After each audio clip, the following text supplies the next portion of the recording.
Cannon Road, isa itong 2-lane road at isa ito sa 4 na major roads na kukonekta sa Baguio City. Sa haba niyang 33.53 kilometers ay ito na ang pinakamaiksi at pinakamabilis na ruta papunta sa summer capital of the Philippines. Ito rin ang pangalawang pinakamatandang daan papuntang Baguio na susunod sa Quirino Highway. Bagamat ito ang pinakamabilis na ruta, ay delikadong daan po ito dahil sa dami ng kurbada at landslide sa daan at kasama na dyan ang paglubog ng lupa lalo na sa barangay Camp 3 sa Tuba, Benguet. Nasimulan gawin ang project na ito noong 1903 at nabuksan naman ito noong 1905. Dati itong tinatawag na Benguet Road pero kinalaunan ay pinangalanan Cannon Road bilang pagkilala kay US Army engineer na si Colonel Lyman Walter Very Cannon. Mahigit 2,300 na mga workers ang gumawa dito kasama ng mga foreigners na mula sa 36 na mga bansa at 22% dito ang Japanese. Ang Cannon Road ay nagtamo ng malaking pinsala dahil sa lindol noong 1990 kaya may proposal na permanent closure dito pero nabuksan muli ito sa sumunod na taon. Sa patuloy na maintenance at pagpapaganda sa daan ay aabot na lang sa 35 minutes ang biyahe mula Rosario, La Union hanggang sa Baguio City. Nakakailang man itong daanan pero isa ito sa pinaka-exciting na mountain road na nadaanan ko.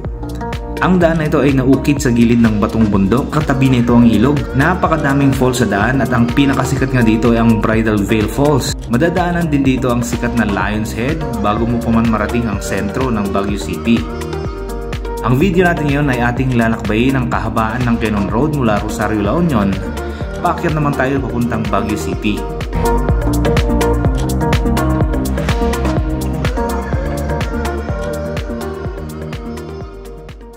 Good morning! Ngayong araw ay babalikan ko lang yung Cannon Road dahil nung kahapon inuulan ako doon hanggang Arco lang ako.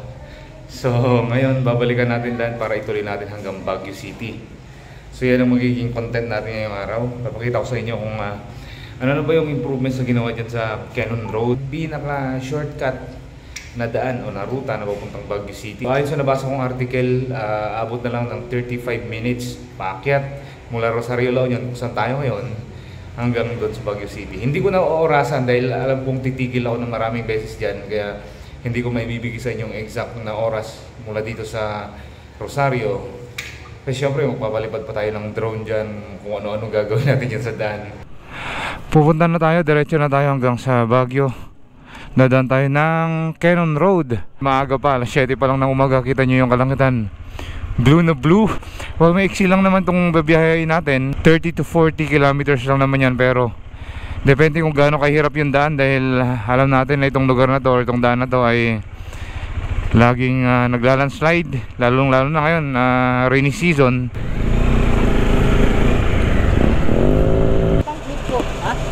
Gutom na ako, siguro kain muna tayo. Kain na lang tayo dun sa may Arco. Clear na clear yung langit, oh. Klaro. Parang dinadayo tong gotohan na to, eh.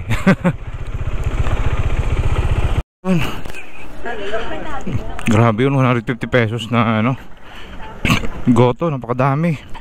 Kaso ang taba, nakakatakot kainin. Takot tuloy ako. Pinapakiramdaman ko lang yung sarili ko kung kung may epekto na yung taba. Welcome to Benguet. Dito ako kahapon nagpalipad ng drone, tapos umakyat pa ako ng konti banda ron, lagpas nung police post. Tapos biglang umulan na sobrang lakas. So ngayon babalikan natin to. Kung mapansin nyo yung daan, basa-basa pa kasi nga nag-aambo yan magdamag. Kagabi lalo, di banda rito napakalakas ng ulan, grabe. Ay, mga siklista, bawal lang siklista, yun o. No entry of bicycles. Kaya kamot ulo muna yung mga siklista natin dyan. Welcome to Benguet na. Yan na yung ilog sa kaliwa natin. Ang tawag sa ilog na yan ay Buwed River. Marami, bibilis magpatakbo, ha. Diba, epic, oh. May falls. Woohoo!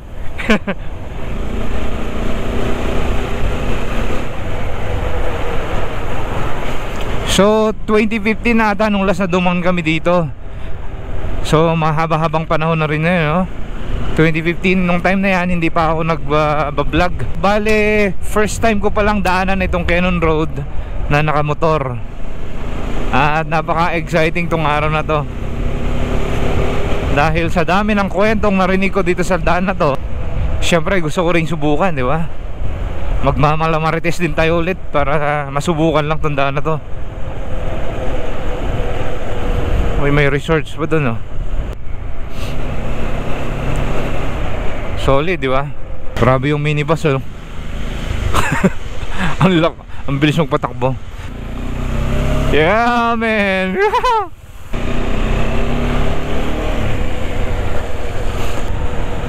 Pero ang ganda niya, oh. Di ba?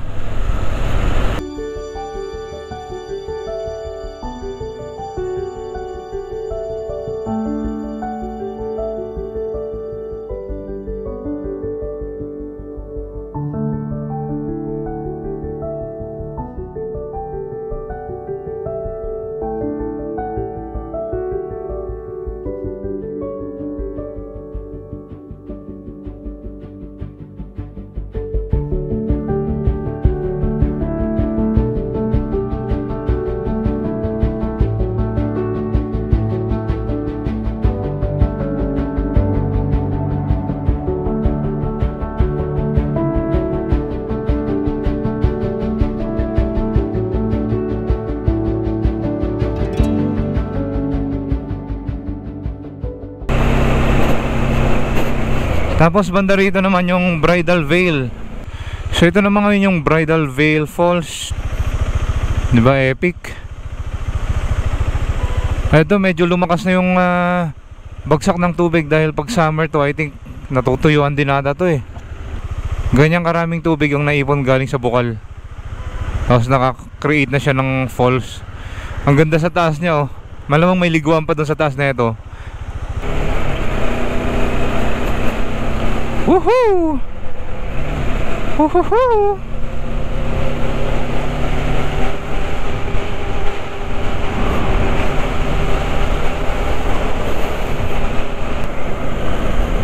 Grabe yung bundok na yun, oh. Bato. Purong bato makakabundukan dito, yan, oh.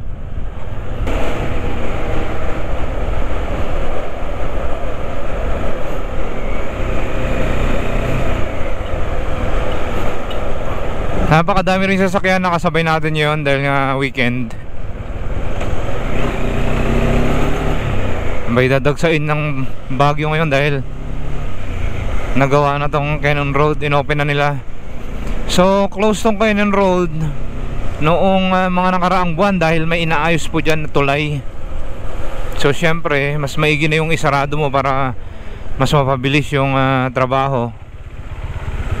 I mean partially opened lang siya. Pwede lang daanan ito noon kapag weekend, at saka may oras na pwede kang dumaan. So sa malamang kaya nila inopen to, eh tapos na yung tulay. Yung tulay na yun ay doon sa babaan mismo yun ng Lion's Head.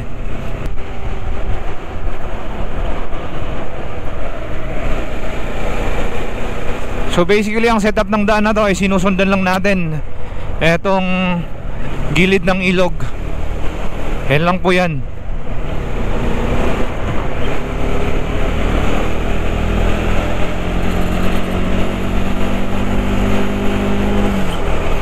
May nakikita akong falls doon. Yun. Kaso hindi na kayang abutin ng drone yan. Tsaka mamaya may lawin dyan.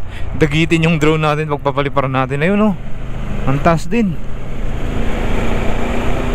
At mula dito sa daan, napakadaming falls. Ayan pa sa baba, falls din yan.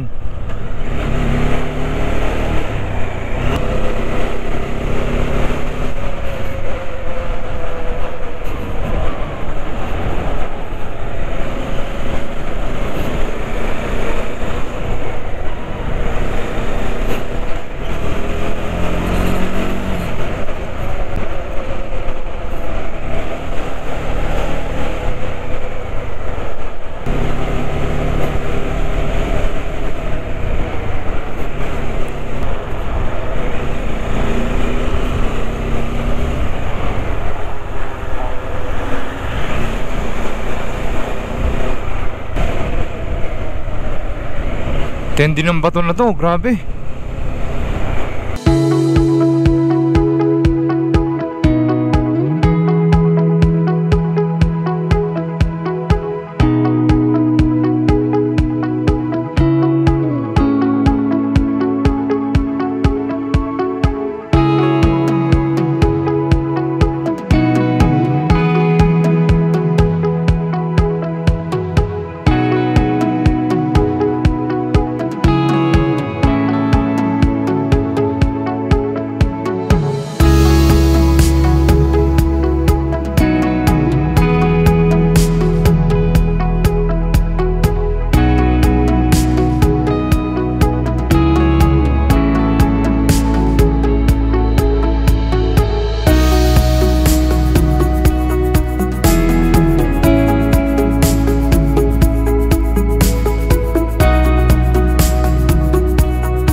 Nakuha natin ng drone shot itong purong bato na bundok na yan. Pero hindi masyadong hindi masyadong nai-highlights. Meron pa palang sobrang taas na bundok doon sa likod na ito. Napaka-epic lang talaga tignan, lalo na pag nasisinaga na ng araw katulad ngayon. Kita mo kahit sa malayo.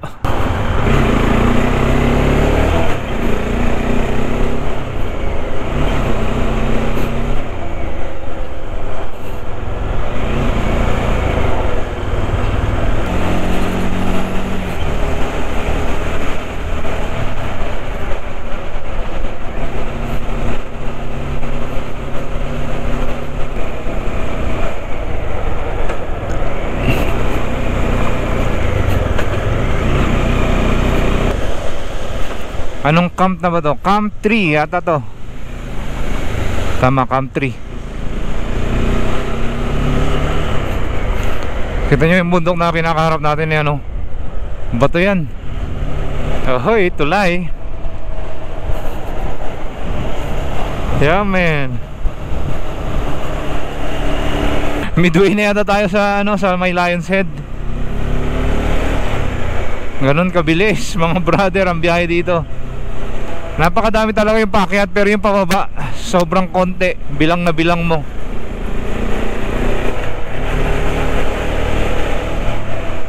Ayun, may falls pa dun Ayun mga tubig umaagos na lang dyan.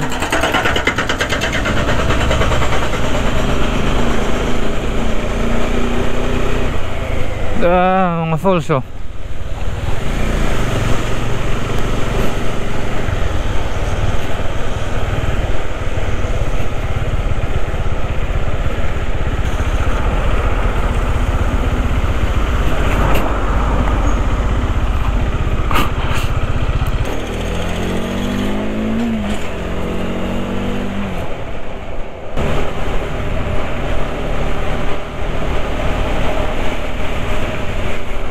Hindi problema talaga ang tubig dito. Magsawa kayo sa tubig. Ayan harap mismo ng community may falls.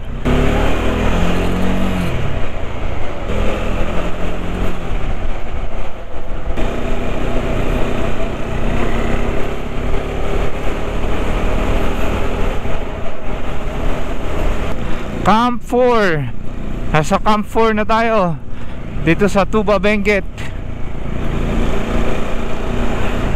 Pugo Bridge. Napakataas naman ng bridge na yun. Pugo Bridge.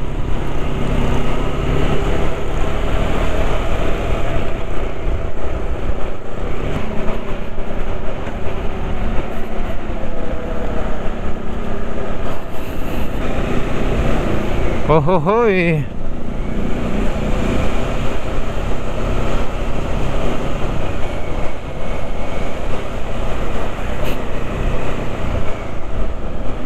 Nakakatakot lingon ng lingon dito, mamaya kakalingon mo dumiretso ka sa bangin. Banda rito marami tayong nakakasabay.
ito na yata yung tulay na ginagawa.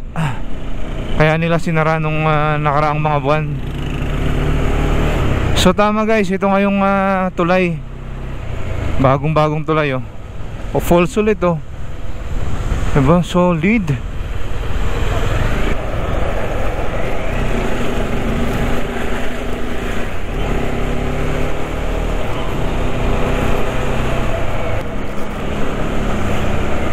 Last na akyatan na to, line set na to. Wow, paano clearance na ito? Yan ang clearance.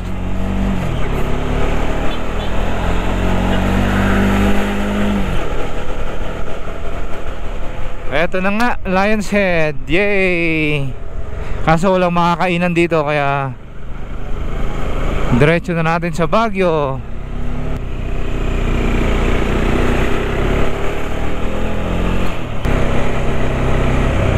Ang sharp curve to ah.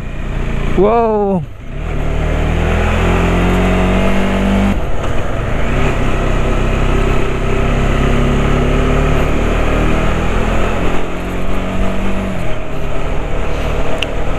Malamig siya pero hindi naman sobrang lamig.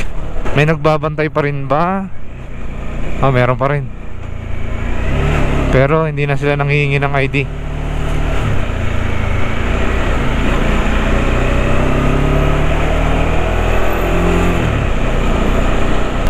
Meron pang ginagawang daan dito na tinatawag nilang Great Wall of Baguio.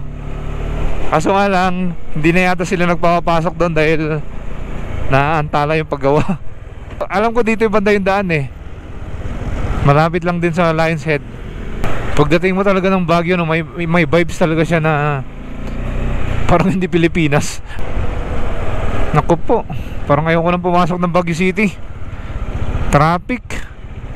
Naku, wag na lang kaya. Ang haba-haba ng traffic na yan, no? Dito pa lang yan. Hindi pa mismo sa, kumbaga parang bungad pa lang to eh. Papasok papuntang city. Balik tayo. Balik. Anyway, target naman talaga natin ay ang Cannon Road. So far so good. Maganda yung ating experience sa Cannon Road ngayon.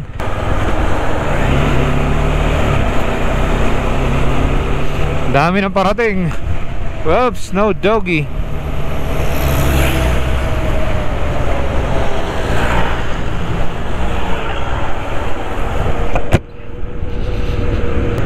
Yun yata guys yung sinasabi kong Great Wall of Baguio, yung banda ron sa taas. Kung di ako nagkakamali, yan yata yun eh. Back to Lion's Head.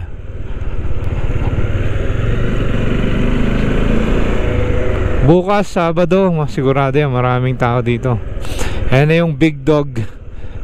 Laking aso niyan, ano. Grabe, ang napaka-prone sa pagguho yung bundok na to. Diba? Loose na loose yung mga bato niya.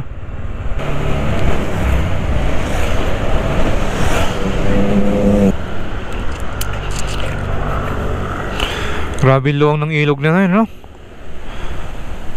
Yung mga sinasabi kong mga falls, mga dyan lang sa gilid ng bundok bumabagsak. Napakadami. At dun sa may bungad mismo, may bumabagsak din na tubig dun sa daan. Napaka-epic nun.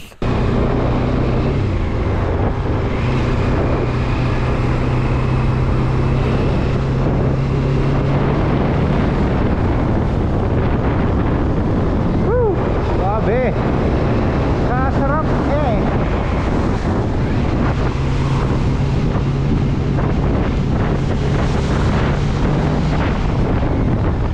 Ayan yung tumutulo. Solid, ito, din dito.